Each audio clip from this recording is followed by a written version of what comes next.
biggest star in women's basketball is standing at the edge of the league's future, and even she doesn't know if she will step onto the court next season. As Caitlin Clark waits, the WNBA faces a storm that could shut everything down before 2026 even begins. 25 points Ooh, girl. in the first half. Okay. Monica, how would you evaluate how Caitlin Clark came out the gate? It doesn't look like she's missed a beat. I mean, yeah, no, you're absolutely right. The 2026 season is supposed to represent growth, opportunity, and global visibility. Instead, it has become clouded by unresolved negotiations, growing frustration, and a rapidly intensifying standoff between players and league executives. For months, collective bargaining agreement negotiations have stretched on without resolution, turning hope into anxiety and excitement into doubt. What should have been a celebratory period for the league has instead become a tense waiting game, where every announcement is overshadowed by a single question: will the players even take the court? 3 assists and 5 rebounds. So let's check out the assists first. We know about the court vision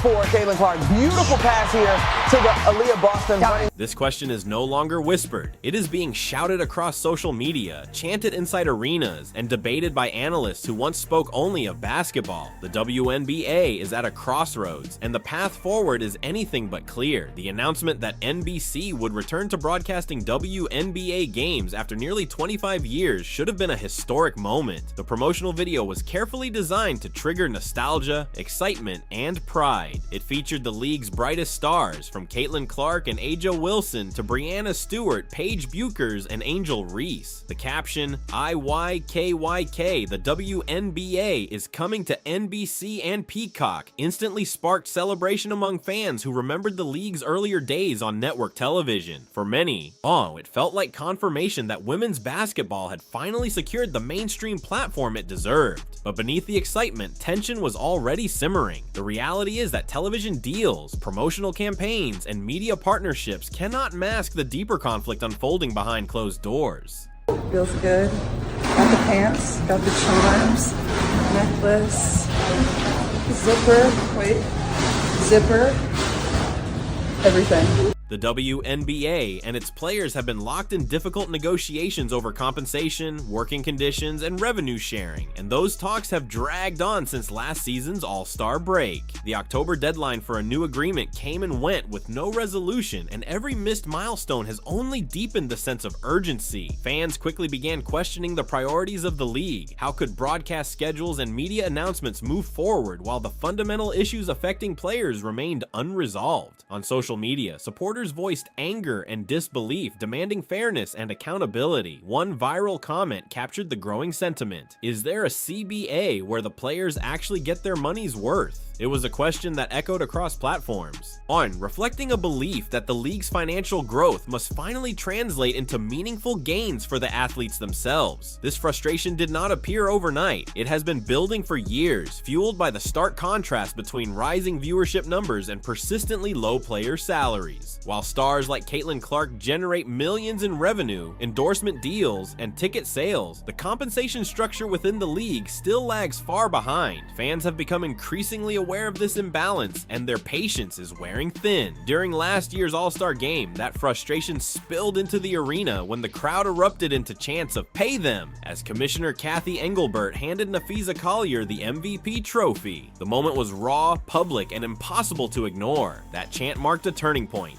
It was no longer just players negotiating behind closed doors. The fans had entered the conversation, and they were refusing to stay silent. Season ticket holders, longtime supporters, and casual viewers alike began voicing their willingness to stand behind the players, even if it meant disruptions to the season. One fan wrote, "Not if the league doesn't get serious about paying the players. I fully support a work stoppage if that's what it takes for them to get a fair deal." The statement captured a growing readiness among supporters to sacrifice games in exchange for justice.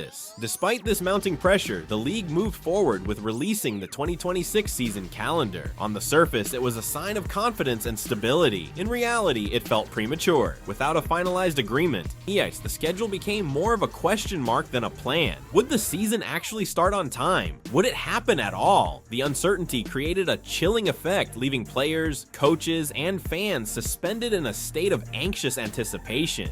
reports soon emerged that the league had submitted new proposals, including concessions related to housing and facility standards. While these steps were welcomed, they did not address the central issue: revenue sharing. For players, revenue sharing is not just about money. It represents respect, acknowledgement, and a seat at the table. It is about recognizing their role as the driving force behind the league's growth. Without meaningful progress on this front, many athletes feel that the negotiations remain fundamentally incomplete. This is where Caitlin Clark's uncertainty becomes so powerful. As one of the most influential figures in women's basketball today, her presence or absence carries enormous weight. Clark has transformed college basketball, shattered viewership records, and brought unprecedented attention to the women's game. Her potential impact on the WNBA is nothing short of transformative, and yet even she does not know whether she will play in the league under the current conditions. For many, the decision to step onto the court in 2026 is inseparable from the outcome of these negotiations. It is not about abandoning the game. It is about demanding that the game finally value those who give it everything. Several prominent stars have made their positions clear. Breanna Stewart, Nneka Ogwumike, and Caitlin Clark herself have all expressed their desire to play in the upcoming season, but none have signaled a willingness to do so without a fair agreement in place. Their stance is resolute. They want progress, not promises. They want action, not headlines. Napheesa Collier, affectionately known as Queen Fee, has emerged as one of the most vocal advocates for player rights. During her exit interview last year, she openly criticized Commissioner Engelbert, shedding light on the frustrations simmering beneath the surface. Her honesty resonated deeply with fans and fellow athletes, many of whom see her as a trusted and fearless voice. By speaking out, Collier broke a long-standing silence and exposed the emotional toll of prolonged uncertainty. Behind the scenes, the emotional weight of these negotiations is heavy. For players, this is not simply a contractual dispute. It is a fight for dignity, security, and recognition. Many of them juggle overseas contracts during the offseason just to supplement their income. Others delay major life decisions, unsure of their financial future. The constant uncertainty erodes morale, making it difficult to focus solely on performance and growth. As tensions rise, some fans have begun calling on NBC to play a more active role in mediating the situation. The argument is simple: if the network wants a product to air, it should help ensure that the conditions for that product are fair and sustainable. While the idea of broadcaster involvement in labor negotiations is controversial, it underscores just how desperate and complex the situation has become. The future of the league now feels like a puzzle with too many missing pieces. At the heart of this crisis lies a fundamental question: what does the WNBA want to be? Is it a league that celebrates growth through glossy promotions and billion-dollar deals, or one that prioritizes the well-being of its athletes? For years, the league has positioned itself as a champion of empowerment and equality. Now, it must prove that those values extend beyond slogans and into policy. The stakes could not be higher. A delayed or canceled season would not only hurt players financially, but could also stall the league's momentum at a critical juncture. After years of fighting for visibility, women's basketball has finally captured the public's attention. So, after all, if Caitlin Clark walks away, will the WNBA lose its biggest moment forever? Or will this fight finally force the league to change? Let us know your views in the comments below.